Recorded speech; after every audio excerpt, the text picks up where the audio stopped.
کراچی میں بارشوں کے بعد جہاں اب تک کئی جگہوں پر پانی جمع ہیں، وہیں اہم شاہراہیں بھی بارشوں کے بعد ٹوٹ پھوٹ چکی ہیں، جس کے باعث نہ صرف لوگوں کا گزرنا مشکل ہو رہا ہے بلکہ قیمتی گاڑیوں اور بسوں کو بھی شدید نقصان پہنچ رہا ہے۔ ہمارے نمائندے فتح اللہ اس وقت موجود ہیں گرو مندر کی اہم شاہراہ پر۔ جی بتائیے گا اس حوالے سے۔ سیدھے ہاتھ پہ گرو مندر راستہ جا رہا ہے اور الٹے ہاتھ پہ نمائش چورنگی۔ تو یہاں آپ دیکھ سکتے ہیں کہ بارش کے باعث جو ہے ایک نہیں بلکہ دو بڑے گڑھے جو ہے یہاں پڑ چکے ہیں۔ آپ دیکھ سکتے ہیں کہ فوٹیجز میں وہاں پر جو آنے والی گاڑیاں ہیں، بائکیں ہیں، بسیں ہیں، ان کو کتنا جو ہے مشکل کا سامنا کرنا پڑ رہا ہے اور ان کا جو ہے وہاں سے گزرتے ہوئے گڑھے میں ٹائر جو ہے گھس رہا ہے تو ان کو جو ہے بہت شدید نقصان پہنچ رہا ہے۔ لیکن یہاں پر بھی اب تک کوئی جو ہے انتظامیہ کی جانب سے ان گڑھوں کے حوالے سے کوئی کام نہیں کیا گیا۔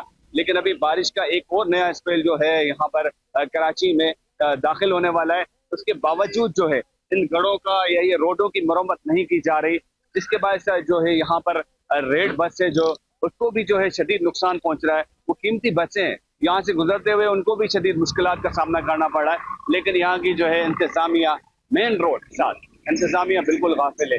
جی